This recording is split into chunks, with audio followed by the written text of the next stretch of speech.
So I'm not bringing my cell phone up here.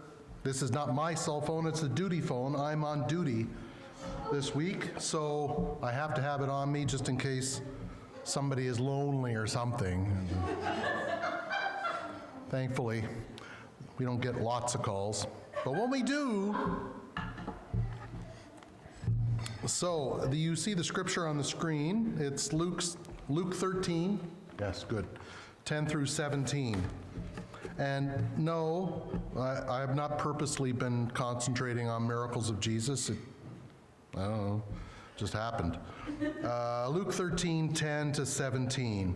Now he, that is Jesus, was teaching in one of the synagogues on the Sabbath. And there was a woman who had had a disabling spirit for 18 years. She was bent over and could not fully straighten herself. When Jesus saw her, he called her over and said to her, "Woman, you are freed from your disability." And he laid his hands on her, and immediately she was made straight, and she glorified God. But the ruler of the synagogue, indignant because Jesus had healed on the Sabbath, said to the people, "There are 6 days in which work ought to be done. Come on those days and be healed, not on the Sabbath day." And then the Lord answered him, "You hypocrites! Does not each of you on the Sabbath untie his ox or his donkey from the manger and lead it away to water it? Ought not this woman, a daughter of Abraham, whom Satan bound for 18 years, be loosed from this bond on the Sabbath day?" As he said these things, all his adversaries were put to shame, and all the people rejoiced at all the glorious things that were done by him. Milt Rood, a man who worked for decades as a car salesman, spent much of his free time volunteering at a nearby homeless shelter for men.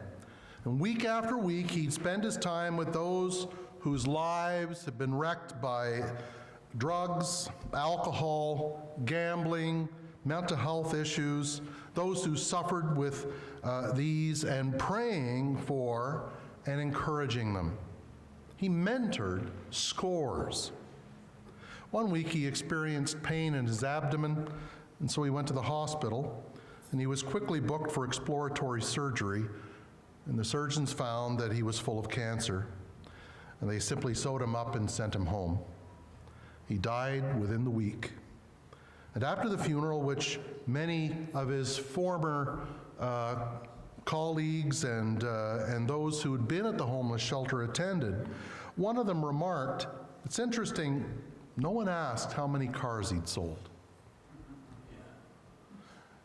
Garrison Keillor, author of Lake Wobegon and Other Stories, quipped once, "They say such nice things about people at their funerals, it makes me sad I'm going to miss mine by just a few days."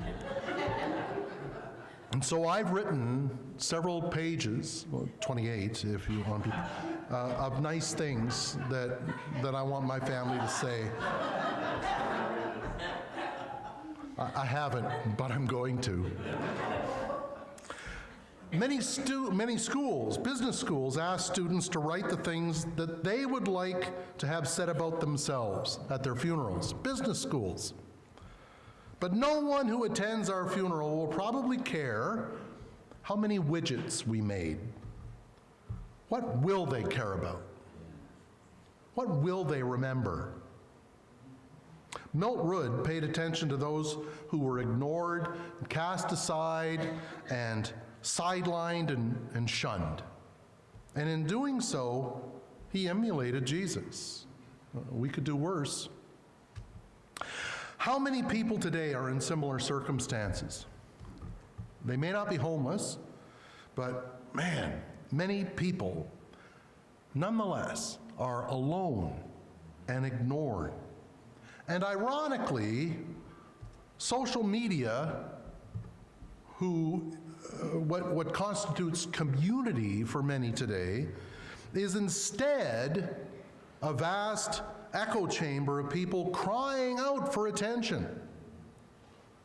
TikTok is nothing but a generation screaming for attention.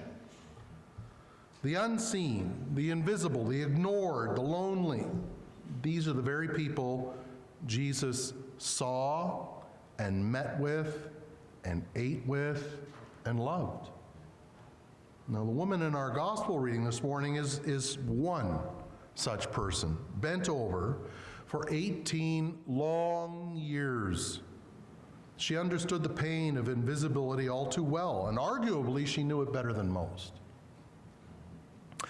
In a time and place in which someone with such a disability as this woman would have been assumed to be under the judgment of God, Jesus showed another way.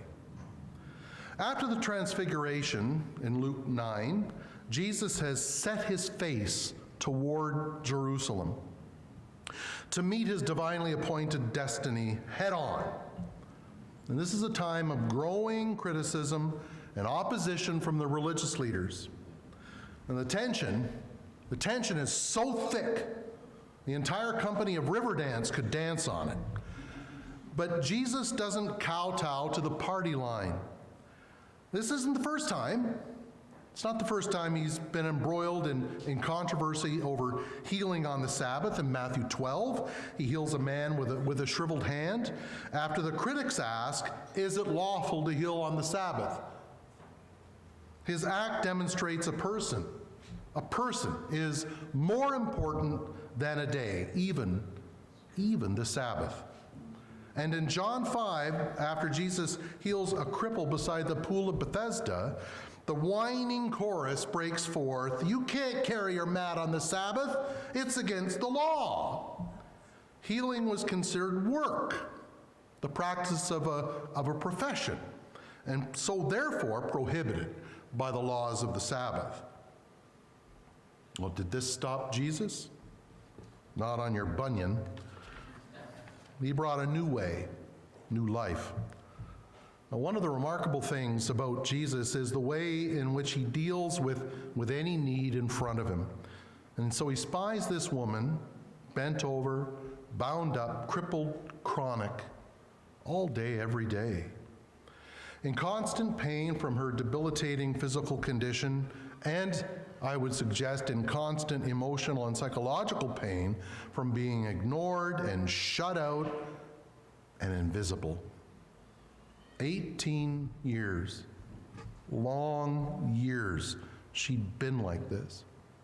And those who'd seen her often were probably used to her pretzel profile and don't give her much thought anymore. But Luke tells us there was one nearby who saw things differently, saw people differently, saw her differently. And when Jesus saw her, Luke says, he called her over. Throughout his ministry, Jesus had his eyes trained on to see those who were forgotten, left out, unnoticed by others.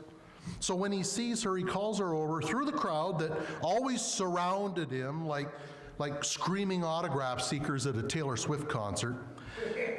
He saw her. See, I mentioned Riverdance. That's for some of us who are older. Taylor Swift, that's for the young'uns.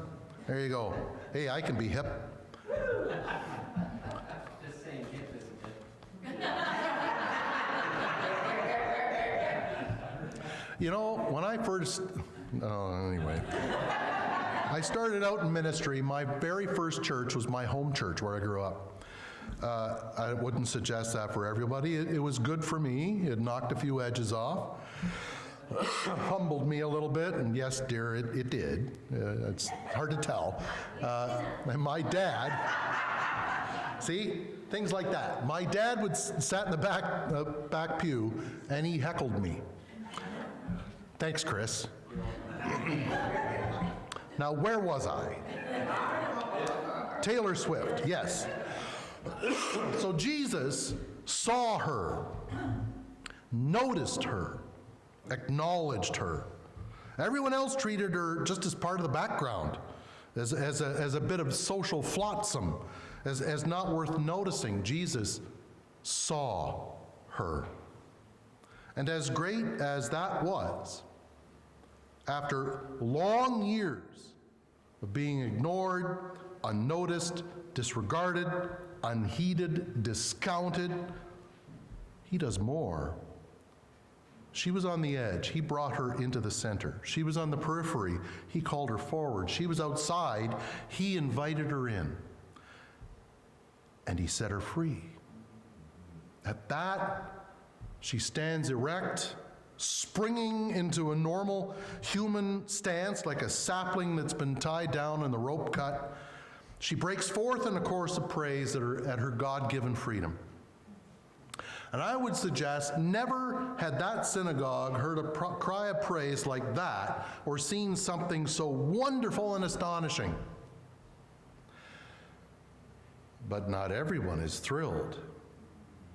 Indignant because Jesus had healed on the Sabbath, the synagogue ruler said to the people, "There are 6 days for work." See, I did that earlier. "So come and be healed on those days and not on the Sabbath."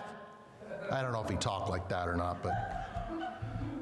Now, according to his offended sense of theology, this visiting rabbi has just sinned in front of everyone.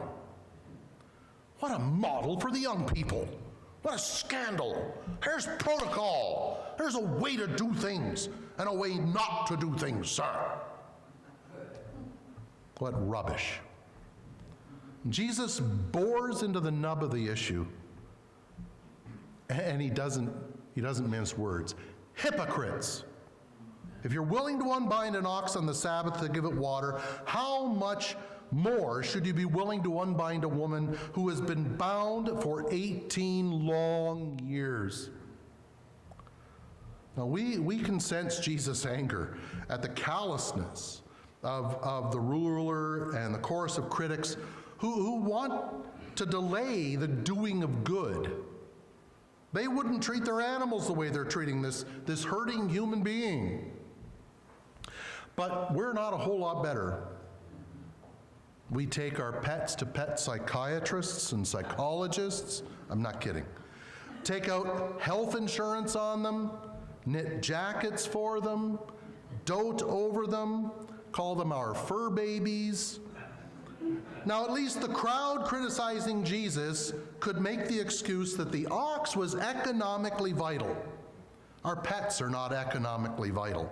Our cat Churchill contributes nothing to the household except for fur and spit up hairballs. I can't sell that on eBay.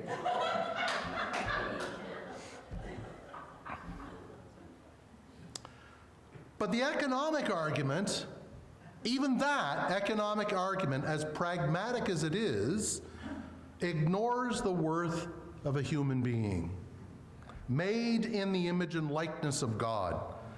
Well, if an ox is worth tending to, or a donkey is worth caring for, how much more a human being? And if we care for our pets, how much more should we care for our fellow human beings? And I know how hard that is. I'm not just saying that. I know how hard that is. Like I said, I'm on duty, and the phone rings, and oh, geez, what moron wants something now? That's my default. And, God help me, God forgive me. But every day, it seems, we're bombarded by needy people on the street, or on our televisions, or in social media, and at bottom we feel a little helpless. I can't help everyone. I can't solve the world's problems. I can't solve hunger in Sudan. I can't solve warfare in and around Sudan and Yemen. I can't solve the problem of Boko Haram in Nigeria or Palestine. I can't do anything about Ukraine. So what can and so we just kind of give up in a way. How many of you remember the story of the starfish? Told a few weeks ago. Well, like that story of the starfish, where a guy was throwing starfish, thousands of starfish on the beach, throwing one by one back into the ocean. And a guy comes along and says, "What are you doing?" "I'm throwing these starfish back in the ocean." "Well, look at them all. Why are you bothering?" Throws another one in. "Well, I made a difference for that one." Well, we can make a difference for one person. We don't have to help the world. We don't have to change the world. We can't. But we can make a difference for one. We can do what Jesus did and see one person, one life, one soul, and be a vessel of grace, the hands of Jesus for them in that time and place. Several years ago, should I include this? This is embarrassing. Yeah. Thanks. Thanks again, Chris. All right, fine. Several years ago, my boys, I have 3 sons, my 3 sons, that's a nod to those older than me. They convinced me, that when we lived in Edmonton, they convinced me to watch a movie that I didn't think worth watching, and I assumed I would hate. They've done this to me many times. It was a Will Ferrell movie. And I'm not much of a fan of... Anchorman? No, it wasn't Anchorman. I like Anchorman. I'm not much of a Will Ferrell fan. I don't like Elf. I don't like that movie very much. But I do like Anchorman and the other guys, you know, it was Will Ferrell and... Thank you, Wahlberg. And I admit a guilty kind of pleasure for this movie. Eurovision Song Contest, the story of Fire Saga. It is a silly movie in which Lars, Will Ferrell, and Sigrid, Rachel McAdam, she's Canadian, enter the actresses, not the character. They enter the infamous Eurovision Song Contest. How many of you know the Eurovision? Eurovision? Anybody? Nobody knows what Eurovision is? Oh, I do. Thanks, Judy. Okay, well, the Eurovision Song Contest has been around probably 50 years-ish, and they enter it as representatives for Iceland. Now, Eurovision is not in the movie, I mean, well, in the movie as well. In reality, I think it's largely a bloated, shambolic festival of weirdness and dreadful songs. And if you don't believe that they're dreadful, go on YouTube, I dare you, and search the song Pump Pump. Don't worry, it's not horrible like that. By the Finnish group Freddie and the Friends, 1976. Well, maybe you shouldn't, because it'll eat into your brain. As far as I am aware, Eurovision has not produced anything worth listening to since ABBA won in 1974 with Waterloo. That's a long time ago.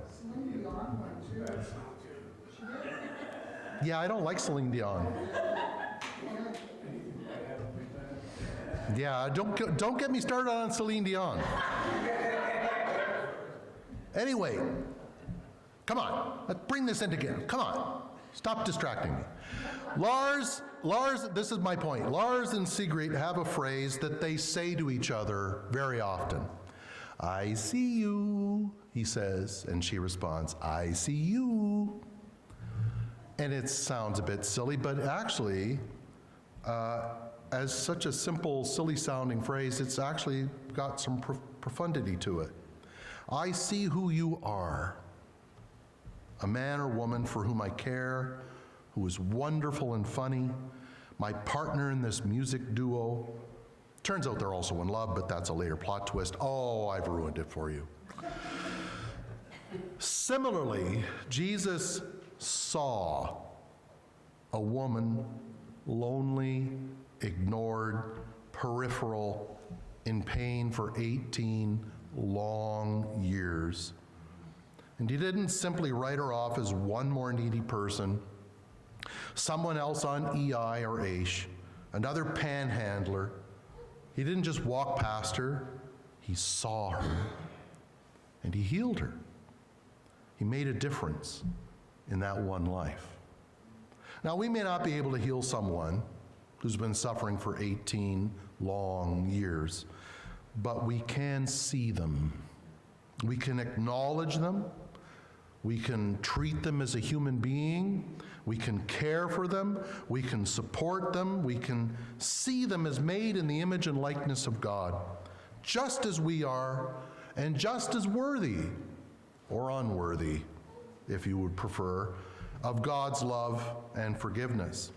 And so, may we see with God's eyes those who, after long years of their own, are yet invisible and ignored and unnoticed. Perhaps you feel that describes you. Well, in a world that struggles to pay attention, even when others don't see you, Jesus sees you. And those whom Jesus sees, Jesus frees. And so, like the woman in Luke 13, you too can stand up straight because you are worthwhile, you are loved, and you are His. Amen.